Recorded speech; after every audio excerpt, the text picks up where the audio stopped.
Shalom. Sekali lagi shalom. Puji akan nama Tuhan, kita bersyukur buat kesempatan hari ini kita sama-sama boleh kembali lagi beribadah bersama. Yang saya percaya Tuhan ada bersama dengan kita dan memberkati kita semua. Kita telah memuji, memuliakan Tuhan, dan kesempatan ini kita akan mendengarkan kebenaran firman Tuhan dari tema yang kita sudah belajar bersama di dalam bulan ini tentang kata kesetiaan. Tetapi hari ini kita akan belajar pada part yang kedua tentang setia menjadi gaya hidup. Hari Minggu kemarin sudah saya sampaikan setia menjadi gaya hidup. Dan kesetiaan kita jangan sampai hanya sebatas karena ada aturan. Kesetiaan kita jangan sampai karena ada dorongan. Kesetiaan kita jangan sampai hanya karena ajakan. Kesetiaan kita bukan hanya karena kita melayani. Tetapi kesetiaan kita itu menjadi sebuah gaya hidup. Entah kita melayani, entah kemudian kita lihat ada aturan atau tidak aturan, itu tidak penting. Tetapi sekali lagi kalau orang yang setia, dia akan melakukan apa yang terbaik bagi Tuhan. Dan hari ini kita akan belajar bersama part yang kedua, setia menjadi gaya hidup.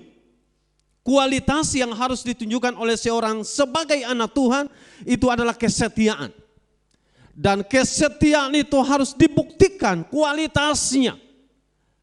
Kalau saya sudah katakan bahwa seseorang kalau setia karena aturan, karena kalau dia melayani, maka kualitasnya itu rendah. Kalau karena ada aturan, ada panduan, ada ajakan, ada bujukan, atau bahkan ada arahan, maka kesetiaan kita itu kualitasnya rendah. Tetapi kesetiaan yang berkualitas adalah sebuah kesetiaan tanpa ada hal yang lain kecuali didorong karena dia mengasihi Tuhan. Dan ingin saya katakan bahwa jabatan atau kedudukan, talenta atau skill itu nomor selanjutnya. Pelayanan kita adalah nomor selanjutnya. Kenapa? Karena di mata Tuhan semua kita sama. Tidak ada bedanya. Orang yang punya skill, orang yang punya jabatan, orang yang punya kedudukan, orang yang punya keuangan dan lain sebagainya, bagi Tuhan itu semua sama. Dan karenanya bagi Tuhan bukan itu menjadi hal yang menarik. Tetapi saya ingin mengatakan bahwa yang menjadi pembeda, yang membedakan kualitas seseorang yang setia kepada Tuhan, itu karena sekali lagi dia mengasihi Tuhan. Karena semua boleh berubah, tetapi kasih tidak pernah berubah. Firman Allah ini menjadi sesuatu yang penting kita belajar dalam Injil Matius pasal yang ke-25. Ayat yang ke-23 ini bicara tentang soal talenta. Tapi kita akan membahas di dalam ayat yang ke-23 dikatakan begini. Injil Matius 25 ayat yang ke-23 dikatakan. Maka kata tuannya itu kepadanya, baik sekali perbuatanmu itu hai hambaku yang baik dan setia. Engkau telah setia memikul tanggung jawab dalam perkara yang kecil. Aku akan memberikan kepadamu tanggung jawab dalam perkara yang besar. Masuklah dan turutlah dalam kebahagiaan Tuhanmu. Maaf, dalam ayat ini sebenarnya ini bicara tentang seseorang yang diberikan talenta. Dan rupanya talenta yang diberikan kepadanya dia melipat gandakannya. Dan penghargaan Tuhan dikatakan baik sekali perbuatanmu itu hai hambaku yang baik dan setia.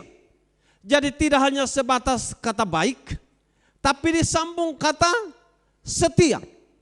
Jadi hai hambaku yang baik dan setia, engkau telah memikul tanggung jawab, perhatikan kata ini, memikul tanggung jawab dalam perkara yang kecil. Aku akan memberikan kepadamu tanggung jawab dalam perkara yang besar.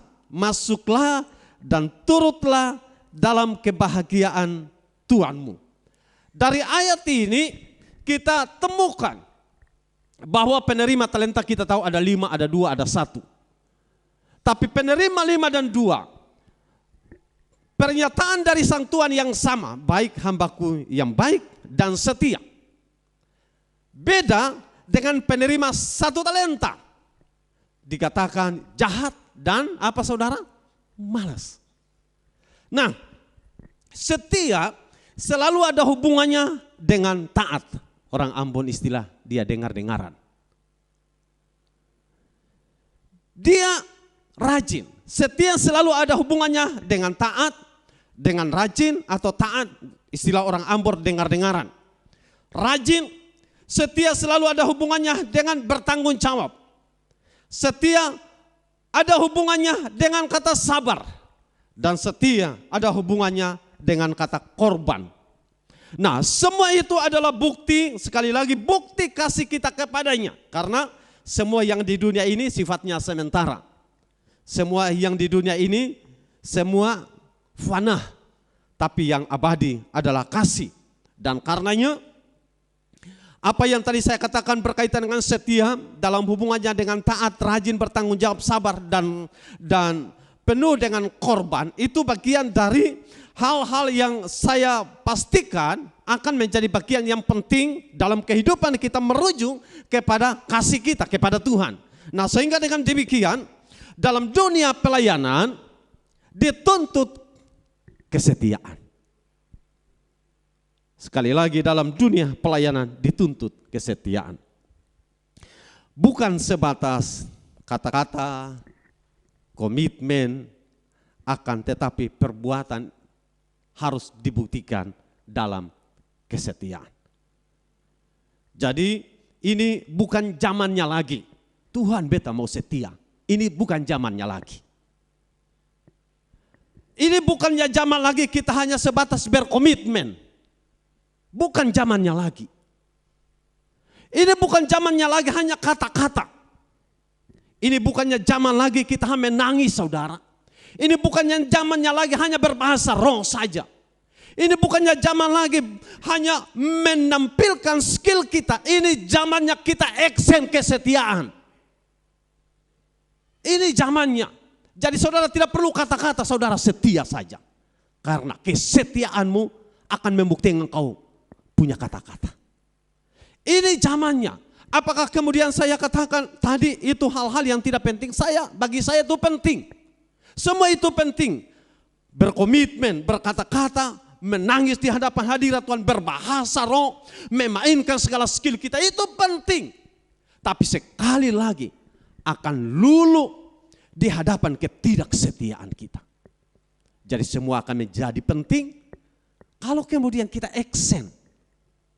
Kalau kita tunjukkan dari sikap kesetiaan kita.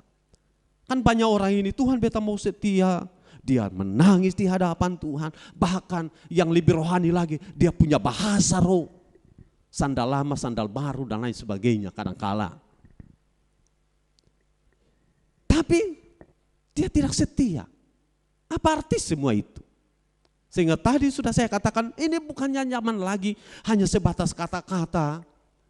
Hanya sebatas komitmen. Tuhan lebih tertarik diam-diam dia tetap setia kepada Tuhan.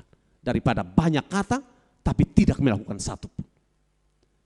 Daripada istilahnya orang Ambon bilang omong besar tapi tidak melakukan. Jauh lebih baik orang itu tidak berkata-kata tapi dia setia melakukan apa yang Tuhan mau. Jauh lebih berkualitas daripada banyak hal yang kita katakan tetapi kita tidak melakukan satu pun. Nah, ini bukannya zaman lagi. Apa yang sudah tadi saya katakan, ini bukannya zaman lagi untuk berkata-kata dan lain sebagainya. Zamannya lagi kita tunjukkan kesetiaan kita kepada Tuhan. Amin. Nah, Bapak Ibu Saudaraku yang dikasihi oleh Tuhan, penerima 5, 2 dan 1 talenta. Dan Tuhan menghendaki dari pribadi saya dan saudara. Apa yang Tuhan kehendaki dari pribadi saya dan saudara? Zaman di mana kita ada hari ini adalah zaman di mana kita dituntut untuk membuktikan kesetiaan. Zaman di mana kita didesak. Zaman di mana kita dipacu. Zaman di mana kita didorong.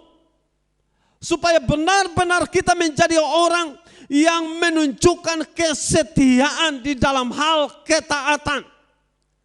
Zaman di mana kita didorong agar supaya kita menjadi orang yang benar-benar dipacu untuk menjadi orang yang rajin. Zaman di mana kita dipacu menjadi orang-orang yang benar bertanggung jawab. Zaman di mana kita dipacu menjadi orang yang harus sabar. Zaman di mana kita dituntut menjadi orang yang siap berkorban. Saudara, setia tidak berdiri sendiri. Setia punya banyak hubungannya. Karenanya saya mempersempit ruang lingkup kesetiaan kita dalam hubungannya dengan taat, rajin, bertanggung jawab, sabar, dan korban. Itu bagian-bagian yang penting dalam kekristenan. Bagian-bagian penting dari kehidupan kita selaku anak-anak Tuhan. Ada banyak orang yang mengatakan ikut Tuhan senang. Oke, benar. Tapi di sana ada bagian-bagian di mana kita harus taat. Kalau kemudian kita menjadi orang-orang percaya yang mengatakan kita orang setia, tapi kita tidak taat, sama saja omong kosong, saudara. Sama saja omong kosong, saudara. Kalau kita menjadi orang yang setia, maka kita akan menjadi orang yang taat. Apa yang tadi saya katakan, istilah kita, kecenderungannya orang itu paling dengar-dengaran. Karena taat, saudara. Dan hari-hari ini ketaatan kita cukup diuji, saudara. Ketaatan kita cukup ditantang. Tapi mau atau tidak, zaman di mana kita hidup, kita juga diarahkan, kita juga dituntut, kita juga didesak. Kalau istilah bilang kita dipaksa sekarang ini untuk harus taat, saudara. Nah, salah satu contoh sekarang, dengan adanya COVID membuat kita dituntut harus ikuti semua hal. Kadang kita tidak diizinkan beribadah sama-sama.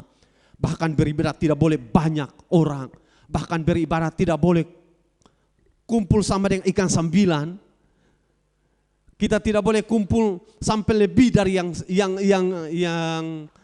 yang semestinya. Kita tidak boleh melakukan segala hal dengan sebebas seperti sebelum adanya COVID.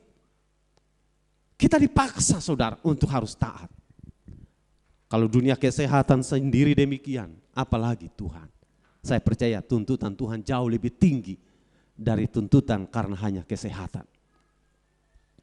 Kita dituntut untuk harus rajin, saudara.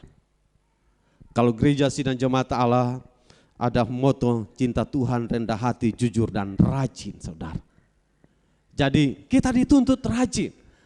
Bagi orang yang malas, mereka akan menganggap, wah ini COVID ini waktu kesempatan yang terbaik. Katong cuti ibadah. Jadi katong bisa ibadah di rumah atau bisa tidur saja. Kan kalau di rumah bisa ibadah sambil tidur. Ada istilah ibadah sambil masak. Ada juga ibadah sambil kerja. Ada juga ibadah sambil cari kutu. Macam-macam bisa jadi. Dan kalau faktanya bisa saja. Ada ibadah sambil bawa mobil. Ada ibadah sambil saudara, sambil jalan-jalan, sambil tempat rekreasi, sambil ibadah.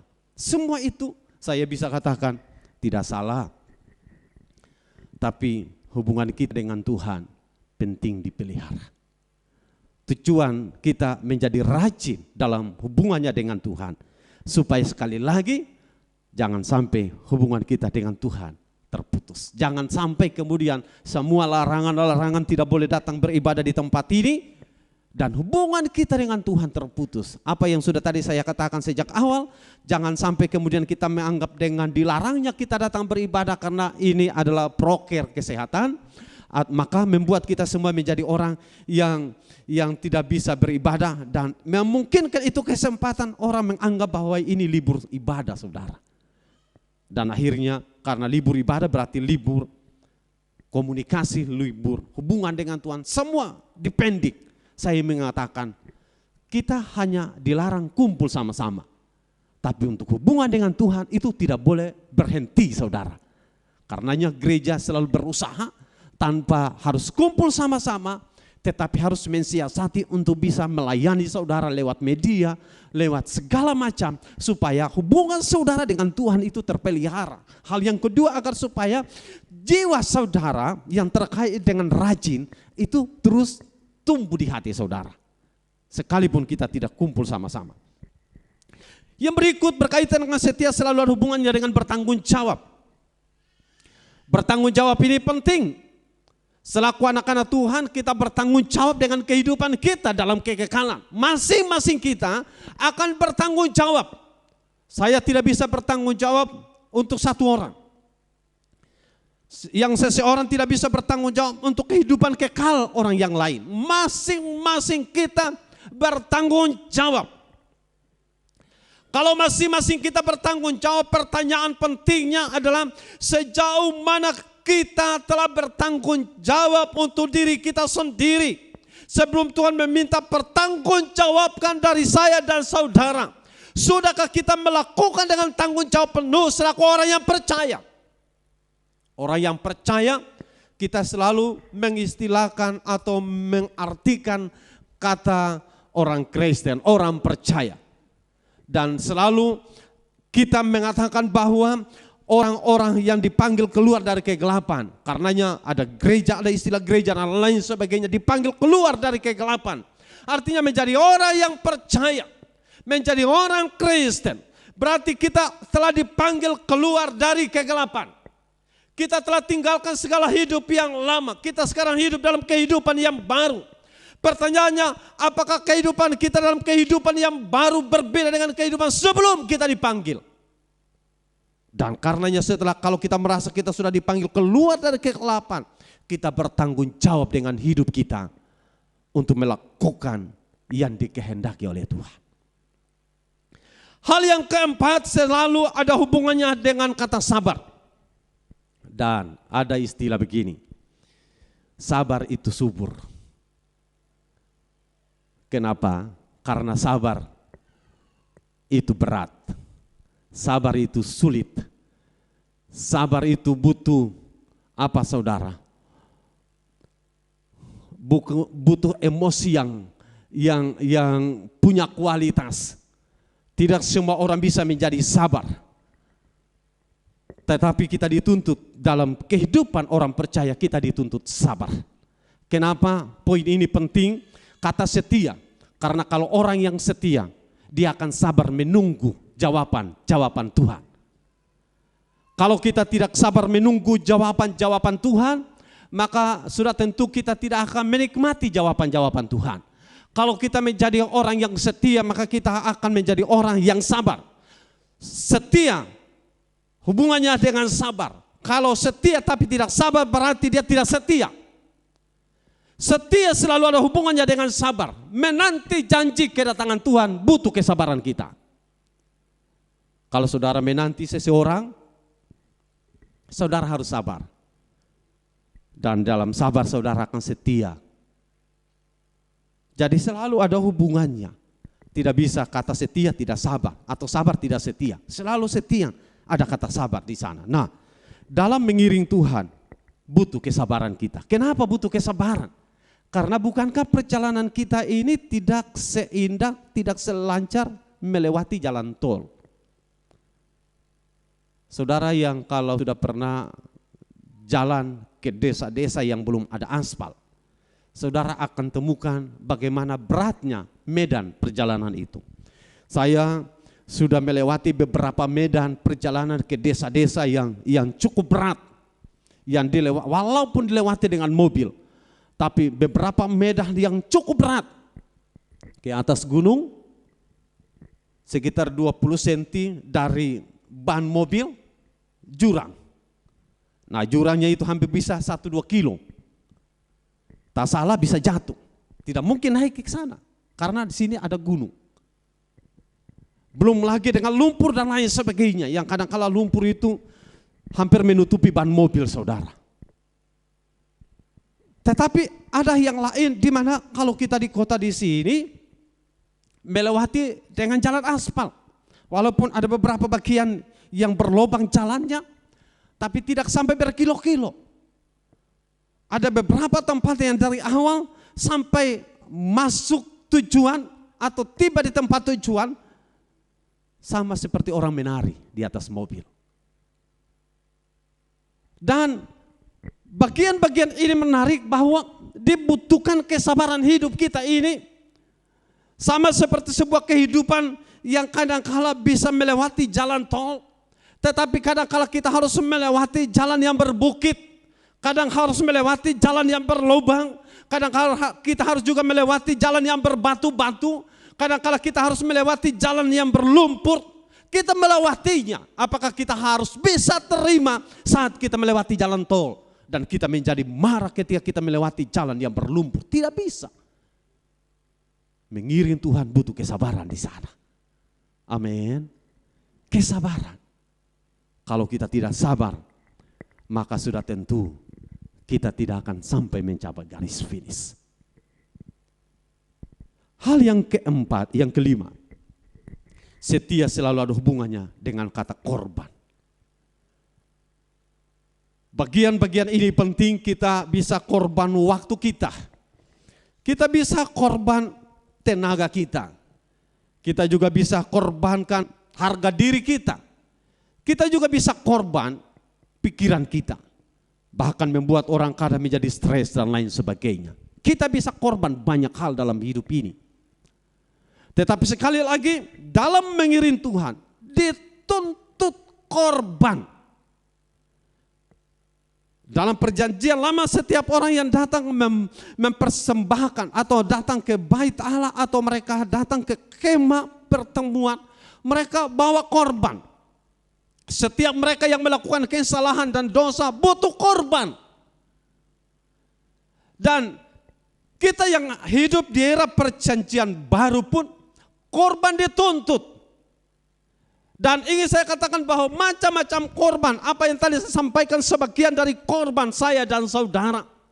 Tetapi pertanyaannya, sudahkah kita berkorban karena kita mengasihi Tuhan? Ataukah kita korban, kita pilih-pilih korban? Sekali lagi, Tuhan menuntut kita harus mengorbankan.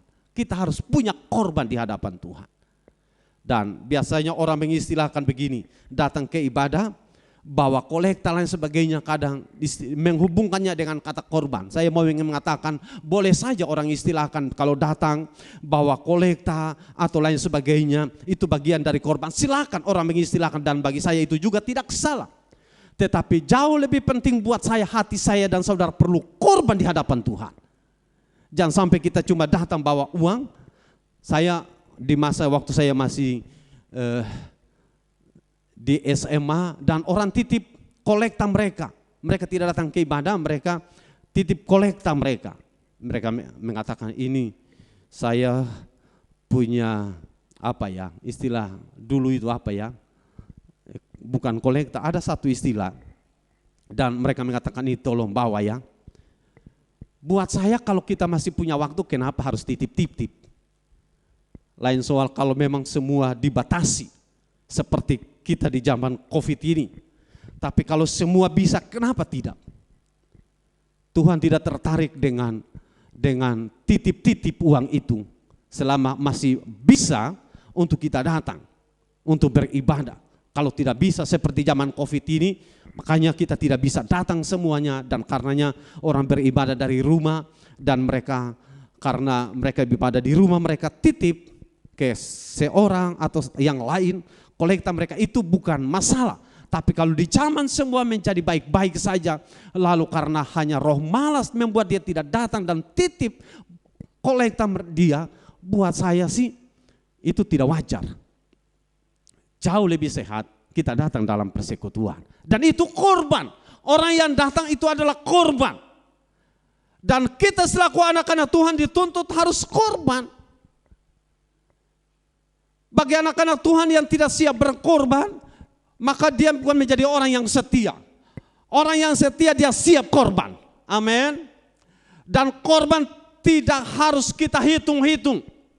Karena beta masih ini, itu, dan lain sebagainya. Sekali lagi, yang namanya korban itu tidak ada hitung-hitung. Kalau istilah bilang, beta punya banyak kebutuhan, makanya beta harus korban hanya ini saja, ataukah beta tidak bisa korban karena masih ini, itu dan sebagainya. Sekali lagi dalam mengiring Tuhan, korban tidak ada hitung-hitung. Kristus korbankan dirinya, dia tidak hitung-hitung, saudara. Kadang kita manusia suka hitung-hitung ya. Kalau Tuhan juga hitung-hitung, wah bahaya dengan kita. Tuhan tidak hitung-hitung. Yang namanya korban itu tidak ada hitung-hitung. Kristus tidak hitung-hitung, saudara. Kenapa? Karena dia mengasihi kita. Nah, pertanyaan yang ingin saya sampaikan tadi adalah kenapa kita juga tidak harus hitung-hitung? Karena kalau kita tidak hitung-hitung, tanda kita mengasihi Tuhan. Dan orang yang mengasihi Tuhan adalah orang yang setia. Karenanya Bapak Ibu Saudaraku yang dikasihi Tuhan, mari kita menunjukkan kesetiaan kita kepada Tuhan. Dari ketaatan, dari kesetiaan, kerajinan kita, bertanggung jawab, sabar, dan korban. Dan itu menjadi bagian yang sangat penting. Kualitas itu ditunjukkan. Kesetiaan menjadi kualitas atau berkualitas ketika ada rasa taat di sana, ada rajin, ada bertanggung jawab, ada sabar, ada korban. Kualitas itu akan teruji di sana. Bukan kata-kata. Kata-kata bisa orang hari ini berkata, besok tidak. Tetapi kalau lain-lain yang apa yang sudah tadi saya sampaikan, maka saya pastikan dia menjadi orang yang setia. Tuhan Yesus memberkati kita semua lewat kebenaran firman Allah yang sudah saya sampaikan. Mari kita tunduk kepala di hadapan Tuhan dan kita berdoa. Tuhan Yesus, kami telah mendengar firman Allah. Hari ini kami mendengar bahwa setia menjadi gaya hidup. Hamba berdoa Tuhan tolong kami, supaya dalam hidup kami masing-masing selaku anak-anak Tuhan, kesetiaan itu menjadi gaya hidup. Ketika banyak orang yang tidak setia, doa hamba biar kami mau tetap setia. Tuhan pimpin kami, Tuhan tuntun kami, agar di setiap musim hidup ini, kami mau tetap setia.